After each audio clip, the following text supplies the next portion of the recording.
welcome back to the Sewcial Hour Podcast, a podcast for sewists by sewists. I'm your host, Bethany. And I'm your host, Audra, and today we are talking about sewing trends.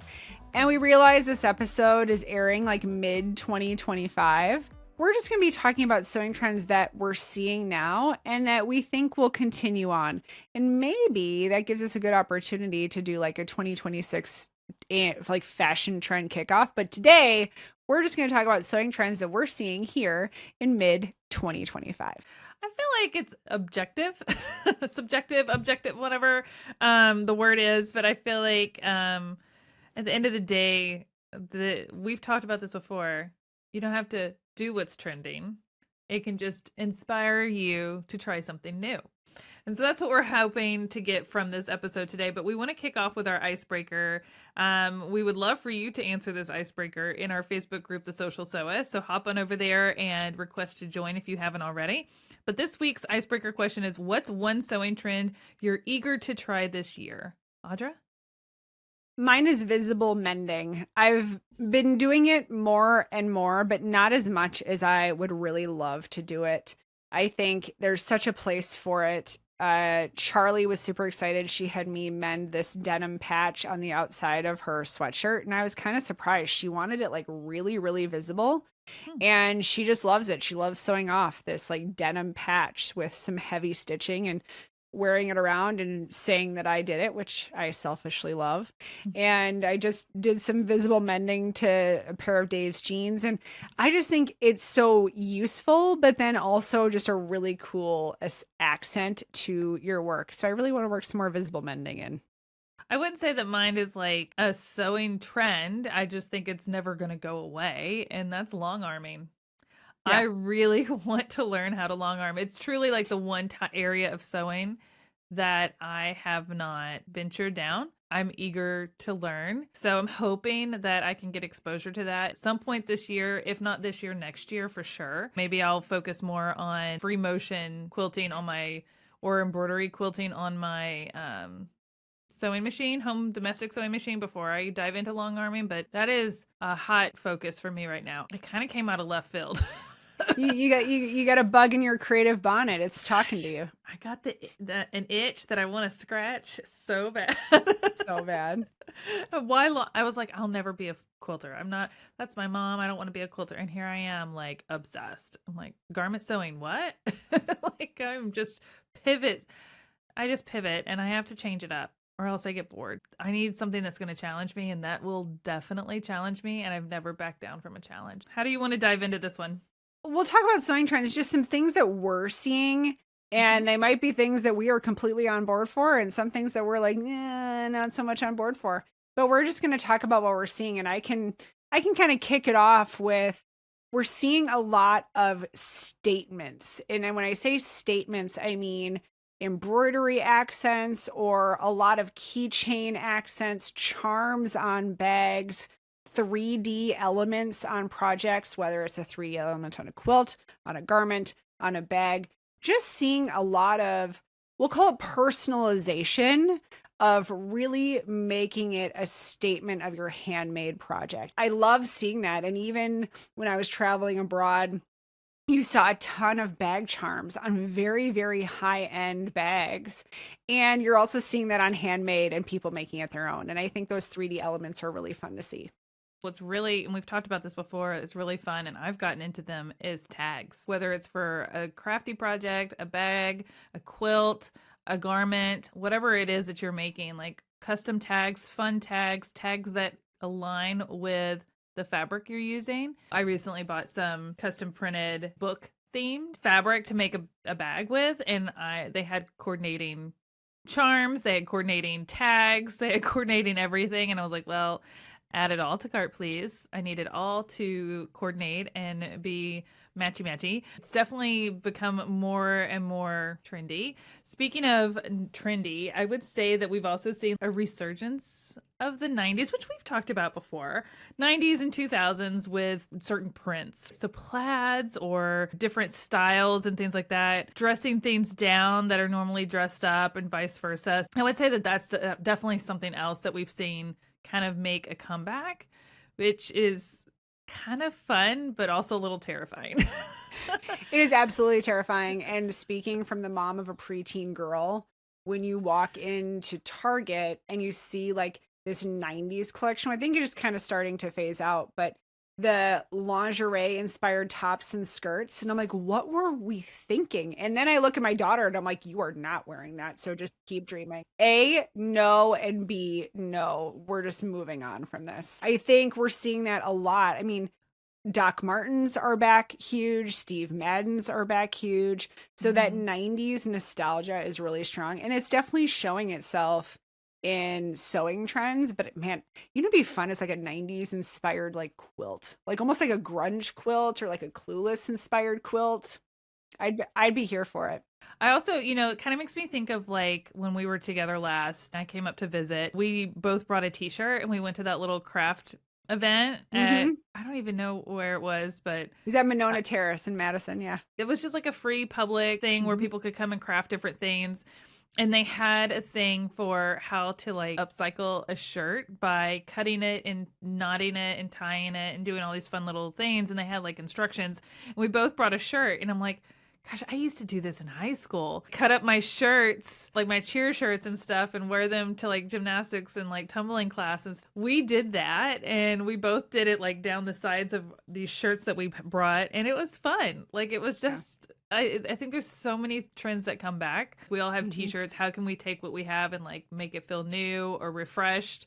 Patches are great. I've added quilt blocks and quilted sleeves to a plain sweatshirt before. Even just cutting it up and giving it a new vibe altogether completely changed the t-shirt. We cut into the neckline, we cut into the sides, we cut the bottom off. It was fun. Yeah. Well, and I think that segues well into upcycling as a trend. Upcycling as a trend, it's not going away. I think it's here to stay for the foreseeable future. I love upcycling. I've got a couple upcycling projects in my queue, taking something that no longer is needed in its current form and giving it a new form, giving it a new life, so it doesn't end up in the trash, wasting away somewhere. Upcycling is just such a great way to not only challenge yourself creatively of how can I turn X into Y, but also just, sustainability, and especially with potentially fabric prices increasing and potentially sourcing of the things you need getting a little bit more difficult.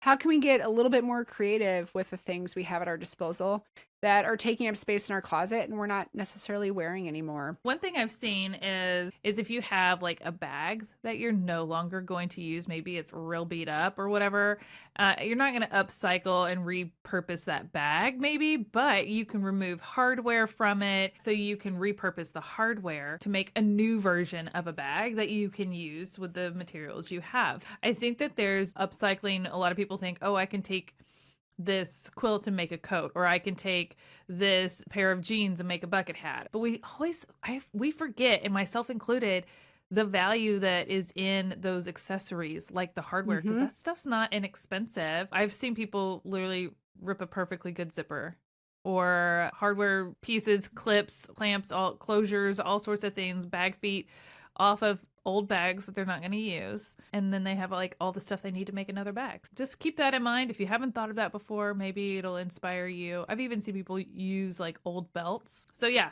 be creative when it comes to stuff like that. Really evaluate everything that's a part of that item before you either toss it or whatever, if it's no longer usable. And I think we're seeing a lot of focus on functionalities. I think the sister to sustainability is functionality. So we're seeing projects that really incorporate more utility features, useful pockets, heavier duty materials. I think that's kind of the sister to sustainability, is if you're not upcycling something, you're making something to last and will live longer than just yourself or the person you're gifting it to. The mentality isn't so much make because I can, making this because I need it. I have a gap in my closet, or I need a new backpack for, work, or my kid needs a new backpack for school, whatever it may be. Yeah. I'm making this quilt for a new baby that's being born, whatever you're working on. So I think a lot of people go into making now with a strategy and a purpose beyond just a desire to make it. They're looking at and justifying more than they used to, I would say. The consumer is. Yeah. There's more thought going in. Speaking of is, kind of into that upcycling and thought process is, what do I have that I can give new life? And I think that's where we're seeing quilted apparel come in. I mean, I know quilted jackets have been on trend for the last several years. I made my first quilted jacket out of one of my son's baby quilts that he got, and people were kind of like, I cannot believe you started there with that cherished item. But truth be told, it was in a box in my closet and had a stain on it from sitting in a box with a bunch of quilts and blankets we haven't opened since he was a baby. And so, I wasn't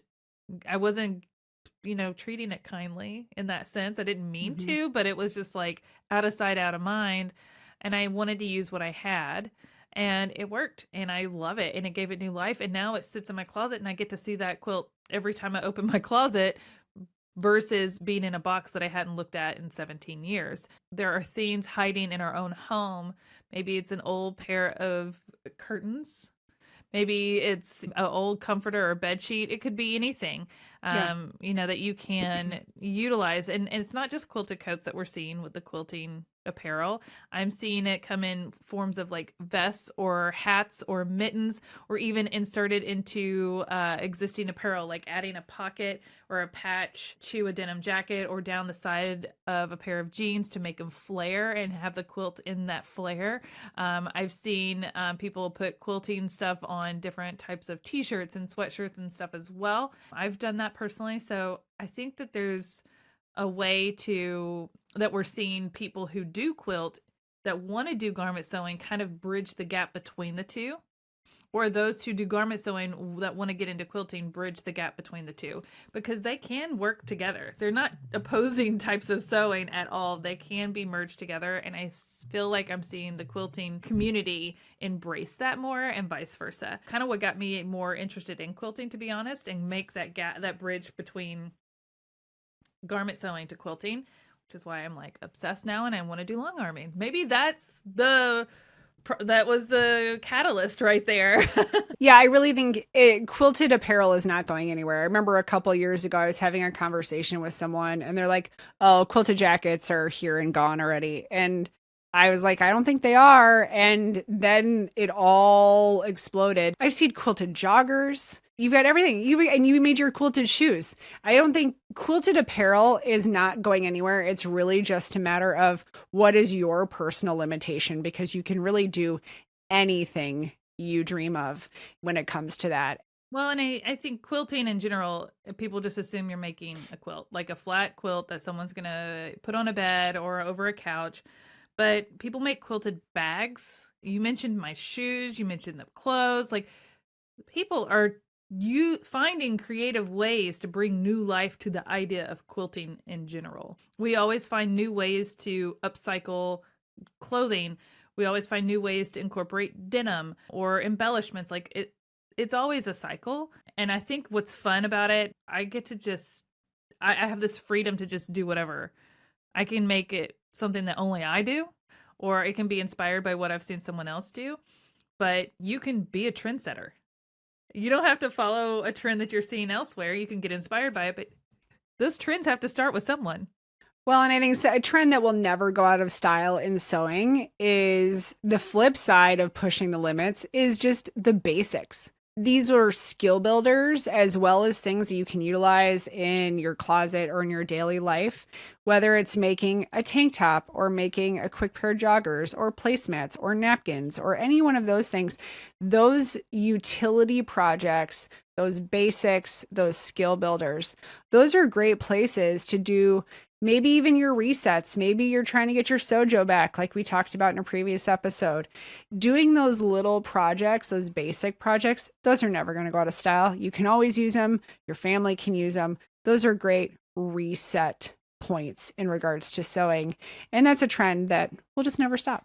Those basic projects also can be a great tool to introduce a new technique. Let's say, for example, I have my 3-in-1 sewing organizer.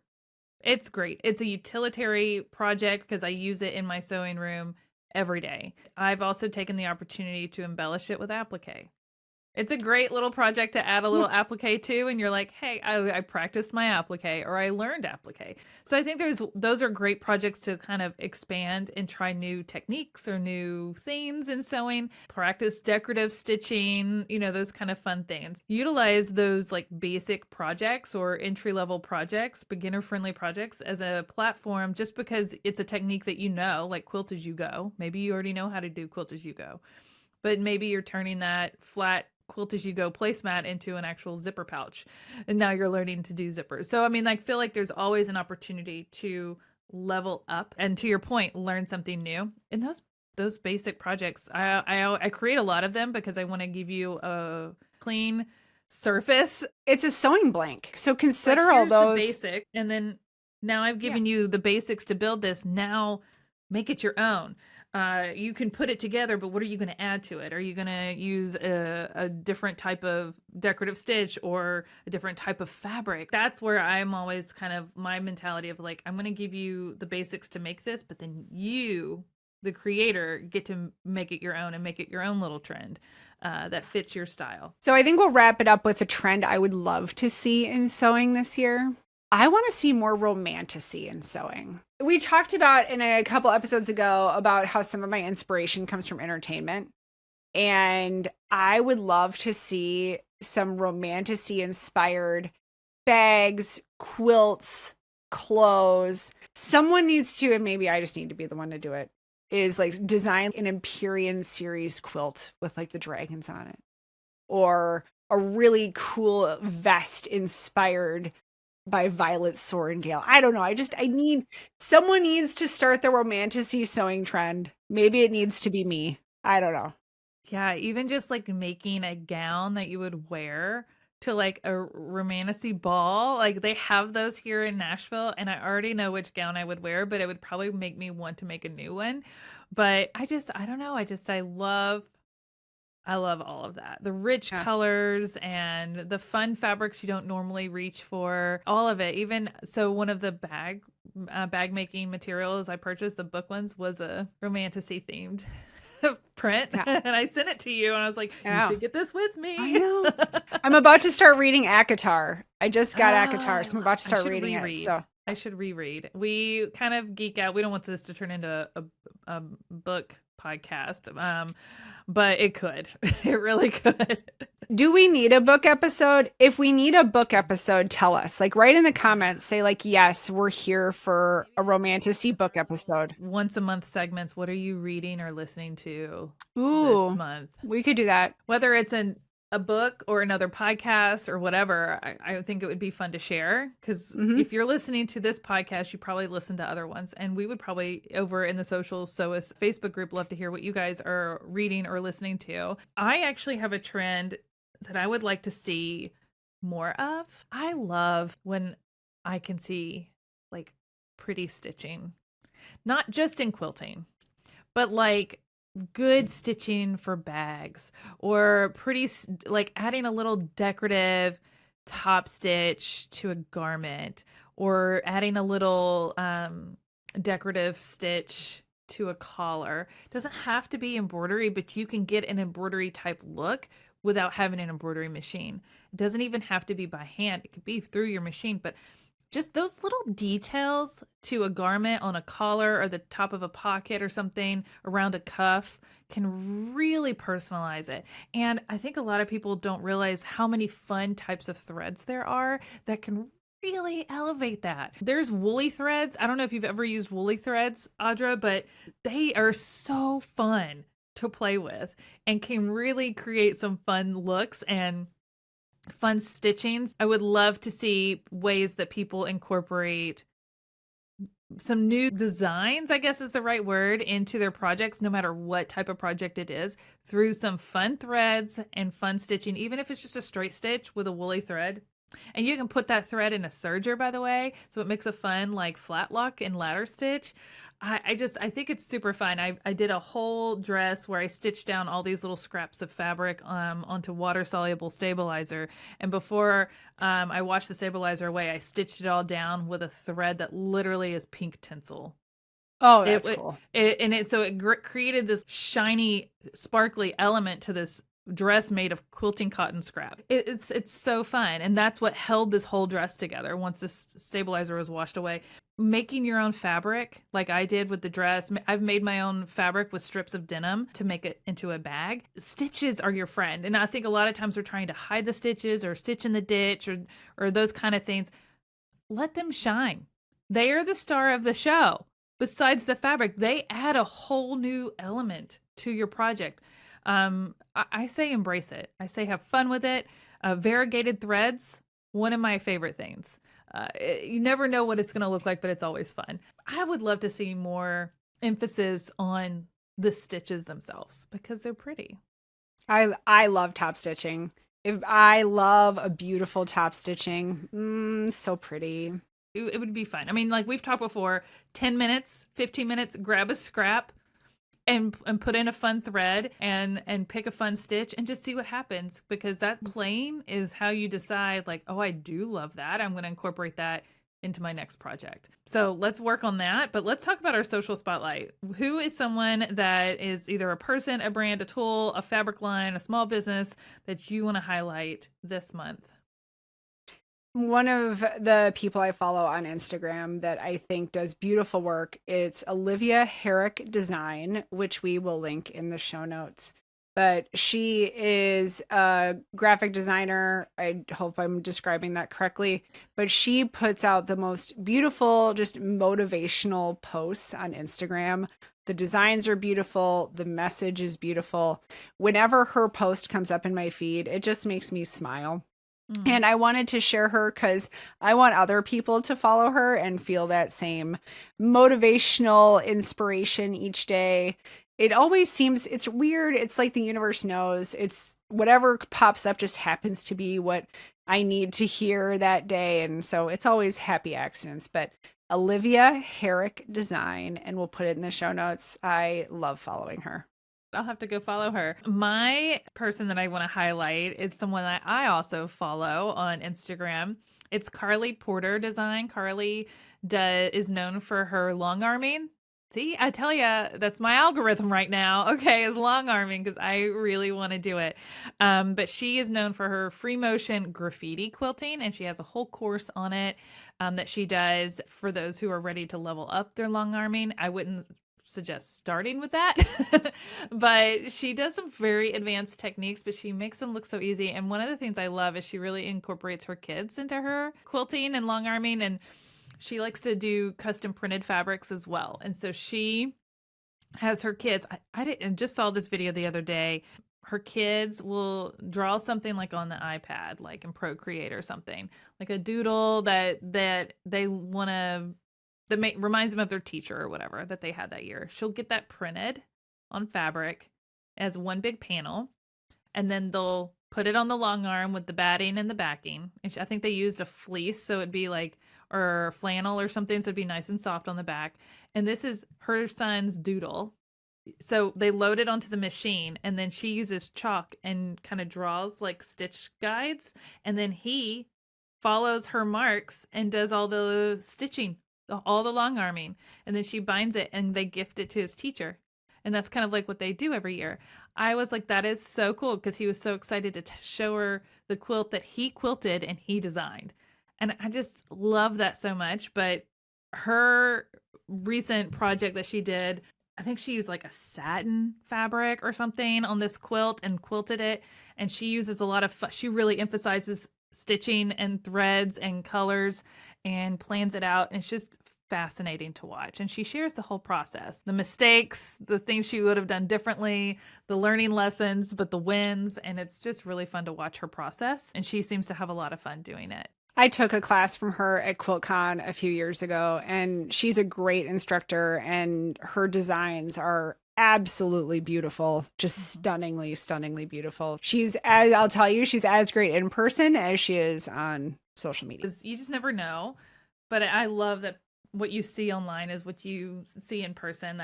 That means a lot, that authenticity. And I think that's probably why I was so drawn to following her, is because I kind of had that feeling that's like, she just shows up. She just shows up and does her thing. What is you love to see it My love to see it this week is actually a quote. And so I get a variety of newsletters each day or newsletters each day. And there's one that I get that always ends with a quote. This quote is from Voltaire. So it comes from the mid 1700s.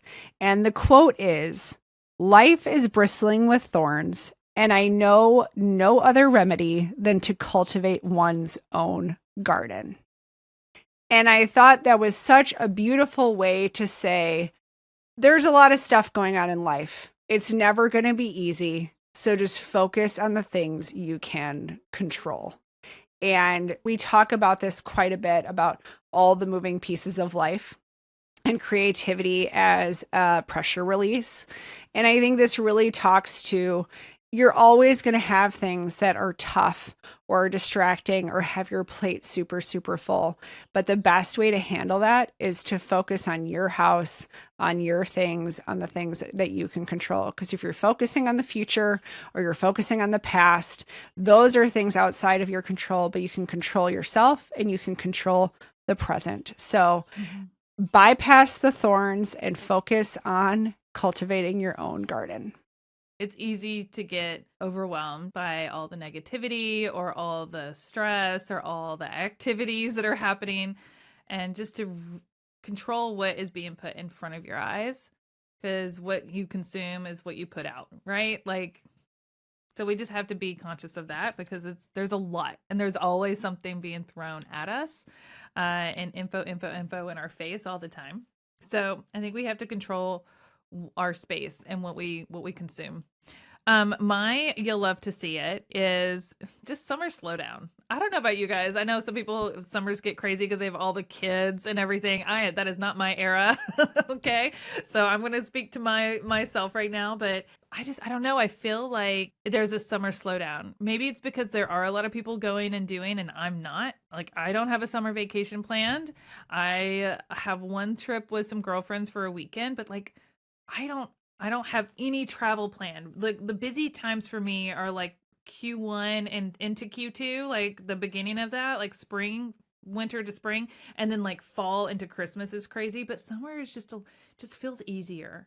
It just feels easier. Maybe it's because it feels like the days are longer, but it just feels easier. There's not as much going on in my world. Just feels lighter, and it feels like I have more room to breathe, not necessarily more time to get things done. I don't know how that makes sense, but I don't know, it just kind of feels like there's a summer slowdown. There's an easy part to summer, an ease to summer. Even though I don't have kids in school or out of school or any of that, it just feels right.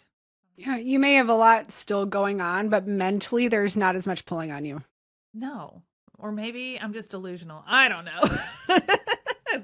That is a high probability. Maybe it's the summer delulu, not the summer slowdown. And I feel like summer's kind of giving me permission to pump the brakes a little bit and tackle the things that I've been putting off doing or really want to do. So that's you love to see it. We hope this episode has inspired you to explore some trends that you love that we may not even have on our list, or maybe try a trend that you hadn't thought of that was on our list, and let us know what is inspiring you. What are you making these days? What trends are you on board for?